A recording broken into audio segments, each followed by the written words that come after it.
Is Dodge Ram secretly working on a V8 comeback? I wanted to make this video to discuss the obvious, that Stellantis will never admit that they're bringing back a V8 across its Chrysler, its Dodge, Jeep, and Ram brands until they necessarily have no other choice but to do so. But let's be real here. What if Tim Kuniskis or Matt McClure told you that the $80,000 Charter Daytona, the $70,000 removed Hellcat option, RHO, that lost its 6.2 liter supercharged Hemi V8 heart and its hurricane powered Ram trucks that lost double-digit sales were all a mistake, but still buy these products from us? Stellantis can't just come out and say, you know what, hey, we screwed up with these EVs and these hurricanes. You know what, don't worry about buying these vehicles right now because we're bringing the V8 back next year, and just sit back and hold tight. That would instantly taint the resale values of the current cars, freeze current sales, and leave dealers stuck with thousands and thousands of unwanted vehicles until the Hemis or V8 engine options come back out. So instead, they'll deny everything until suddenly, out of nowhere, a V8 is officially back in something in a big announcement.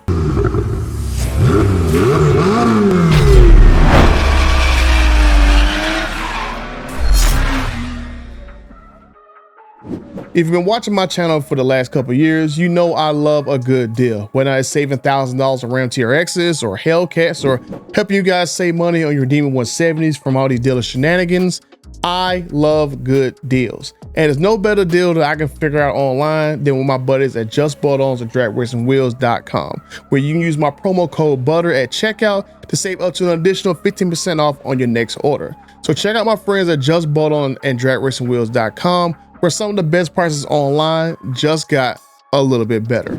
Stellantis has no other choice but to bring back the V8.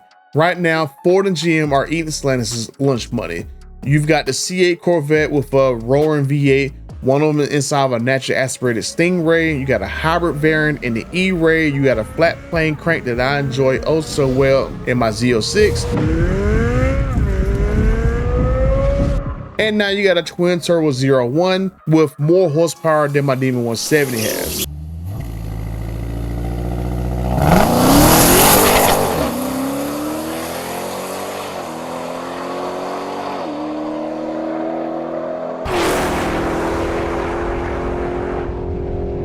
Every GM full-size truck and SUV is still packing the V8, and you still got the Escalade V that's still rocking a supercharged V8.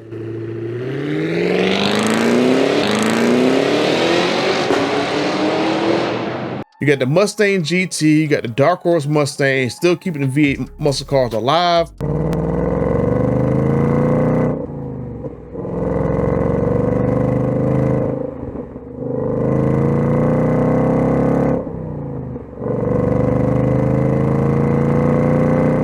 Stellantis' only options right now for a V8 is in a Durango or an HD Ram truck, and that's it. But let's not forget, in recent history, Stellantis played this game before by saying one thing and then within a year or two do something entirely different. Case in point, my dear friend Tim Kuniskis swore that there would be never another Demon. I swear to God. Swear to me. But here we are with a 2018 Demon and a 2023 Demon 170. Then you had the situation where the Durango Hellcat was 1 year only, and then next thing you know, for last call, you got Durango Hellcat again. Yep, there's still time to get the most powerful SUV ever. The Durango SRT Hellcat is back for the 23 model year, and even though they were able to figure out how to keep building it, you all know the stories you heard about emissions, compliance, and blah, blah, blah. It is not detuned. Still 710 horsepower, 645 pound-feet of torque, and still the best-in-class towing, and most importantly, it's the most badass SUV you can buy, period. And then again, and then again. The days of the 6.2 liter iron block V8 are numbered, and we only found a way to get it in the Durango Hellcat and not the TRX, or put one in the Grand Wagoneer, even though trucks and SUVs are on different emission standards compared to cars. But Stellantis won't announce V8 comeback until it's too late for the competitors to react. Just like with both Demon projects, they'll keep this secret close to the vest because thousands of sales of unsold hurricane power products depend on it. Could you imagine the fallout from dealers having to cut costs across the board to get this 2-year EV and Hurricane experiment cars out of the inventory. Now, as far as I know, Stellantis' new Atlantis architecture that's in the newer updated vehicles is not set up for a Hemi engine, and from what I'm told, it had to be basically like re-engineered and actually work on that new electrical architecture, which I don't necessarily fully believe, because the Grand Cherokee L is on that same new Atlantis architecture, and it had a 5.7 Hemi engine in it just like a year or two ago. So I don't necessarily fully believe that particular rumor. And even the Wagoneers had the 5.7 and 6.4 Hemi in them. So they share the exact same platform with a Ram 1500.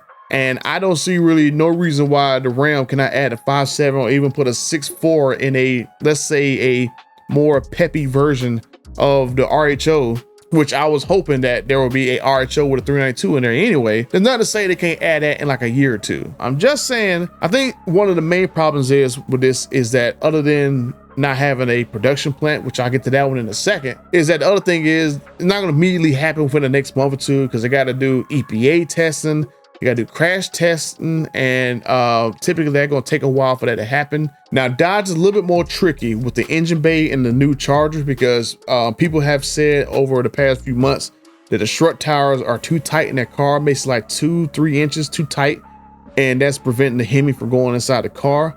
But word around the campfire is that a supercharged V8 engine will fit in their car. I had somebody who, I can't exactly say where they worked at, but I had someone tell me that a 6.2 liter supercharged Hemi V8 will fit in the Charger. Maybe it's tight, maybe it's not tight, we don't know.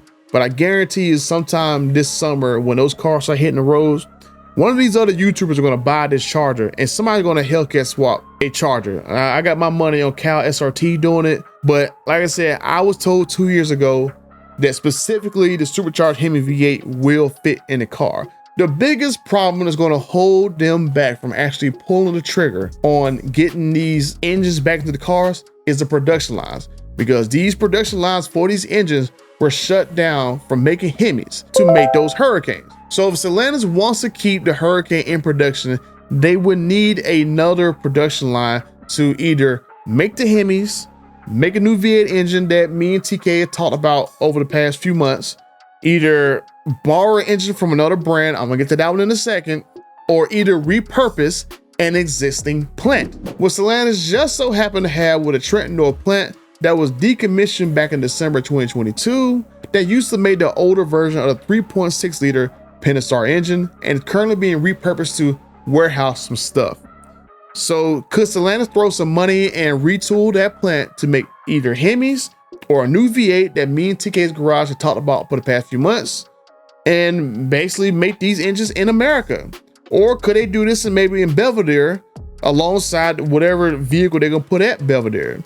This will be a nice way to get around tariffs that Trump's been threatening, just saying. But one option I do want to talk about is, would a Ferrari V8 and a Dodge make sense? It's smaller, get around that strut tower issue.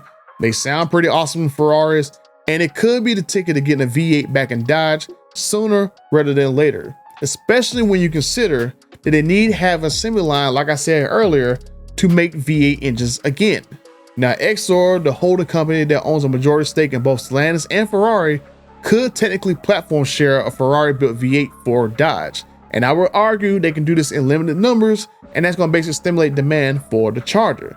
Now, I know this sounds crazy, but when you consider platform sharing between different brands, I mean, BMW built the Supra for Toyota, Mercedes-Benz, AMG supply engines for what, Pagani? What if I told you that Ferrari had already developed a V8 engine for a Stellantis brand? They did that for Maserati up until last year. So there's already was a previous agreement to use Ferrari engines within one of Stellantis' brands that sold vehicles in the United States. So what's stopping them from making another agreement and making a version of these engines for a limited run of Dodge muscle cars? So if Stellantis wanted to, they could absolutely make this happen. They only stopped it last year because of Carlos Tavares, and he had in his stupid little contract to where he pushed EVs and low emissions vehicles, and it triggered bonuses in his contract. So that's the main reason they stopped it from Maserati. This engine could be perfect for Dodge and work within the Charger pretty well. It's smaller, so the strut tower issue shouldn't be a problem. All the man got to do is just adapt it to the Atlantis architecture, and it could work within a year or two. I mean, John Elkann, he can easily make this happen with basically one phone call. He runs basically both companies. He's the chairman of Ferrari, the chairman of Stellantis, the interim CEO of Stellantis. This obviously could work out pretty good for Stellantis. I mean, the engine is obviously still compliant as well. They don't have to worry about too many emissions fines with it. They also could save millions of dollars not having to set up a brand new engine plant or a brand new production line to make engines already still in production. All they got to basically just tool a different version of the engine to work for Dodge. I'm just saying. So what do you guys think? Will Stellantis survive trying to be BMW North America with inline six turbocharged engines and EVs?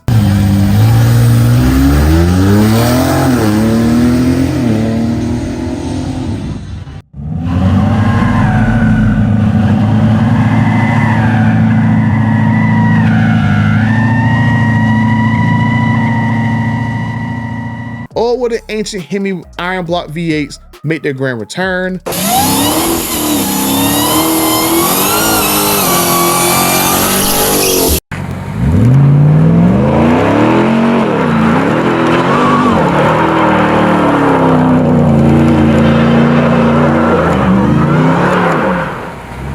Is a secret V8 project the one that's going to actually save the day?